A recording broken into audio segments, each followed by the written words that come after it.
Hello students, today we'll discuss the second law of thermodynamics.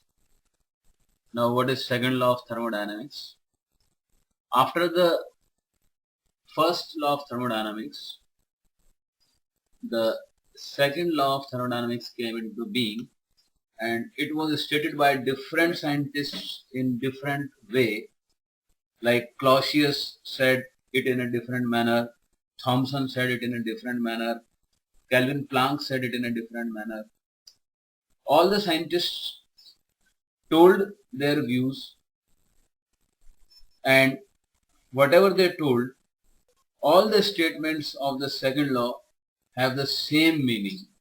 Her scientist ने अपने तरीके से बताया, लेकिन इसका जो मेन बात है वो एक ही है. जैसे क्लॉसियस ने कैसे बताया? Clausius statement, what did Clausius say? Clausius said that it is impossible to construct a machine that is able to convey heat by a cyclic process from a colder body to a hotter body unless work is done on the machine by some outside agency. मतलब हम colder body से hotter body की तरफ heat नहीं दे सकते जब तक कि हम किसी आउटसाइड एजेंसी से उस मशीन पे काम ना करें. इसी को हम ये भी कह सकते हैं कि complete conversion of heat into work, all heat into work, not possible.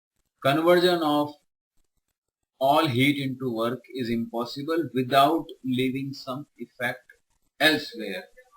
या हम ये भी कह सकते हैं कि all the forms of energy can be converted into heat energy, but heat cannot be converted into other forms of energy fully by any process.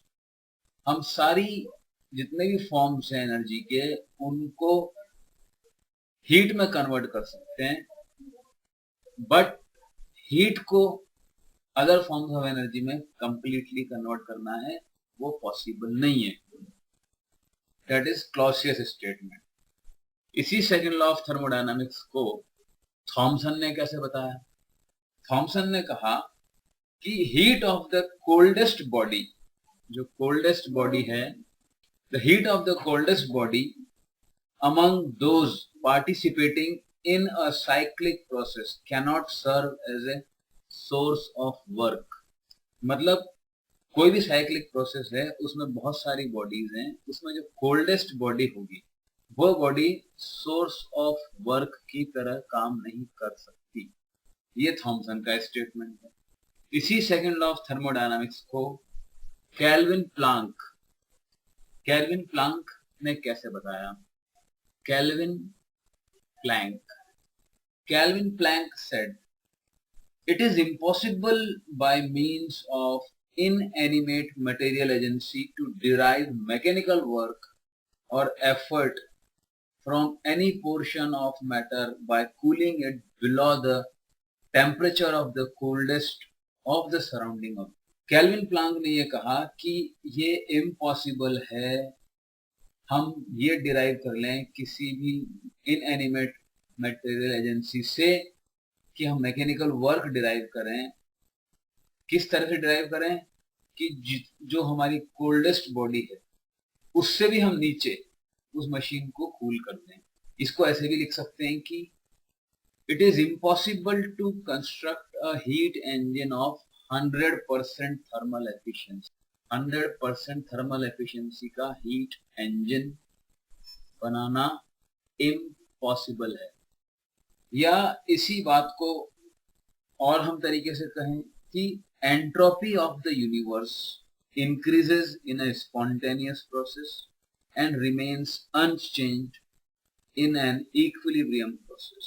यही kelvin Planck statement ऐसे भी कहा जा सकता है कि जितने भी हमारे स्पॉन्टेनियस प्रोसेसेस हैं या नेचुरली अकरिंग प्रोसेसेस हैं वो सब थर्मोडायनामिकली इरिवर्सिबल है, कि बिना किसी एक्सटर्नल एजेंसी के हम एक स्पॉन्टेनियस प्रोसेस को रिवर्स नहीं कर सकते. This is Kelvin Planck statement. तो सेकंड लॉ ऑफ थर्मोडायनामिक्स को हम इस अलग अलग तरीके से कह सकते हैं और सारी चीजें एक ही बात कहती हैं. Then comes your third law of thermodynamics. what does it say? Third law of thermodynamics. Third law of thermodynamics को भी हमने अलग अलग तरीके से बताया है. इसको हम ऐसे कह सकते हैं कि every statement has a finite positive entropy, but at the absolute zero temperature the entropy may become zero and does so become in the case of perfectly crystalline solids.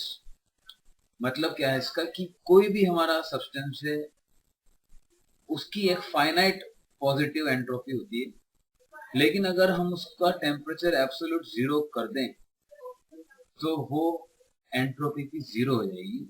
और ये किस केस में होती है? परफेक्टली क्रिस्टलाइन सॉलिड के case. इसी को हम दूसरे तरीके से कह सकते हैं, एंट्रोपी ऑफ अ सॉलिड और liquid approaches zero at the absolute zero temperature.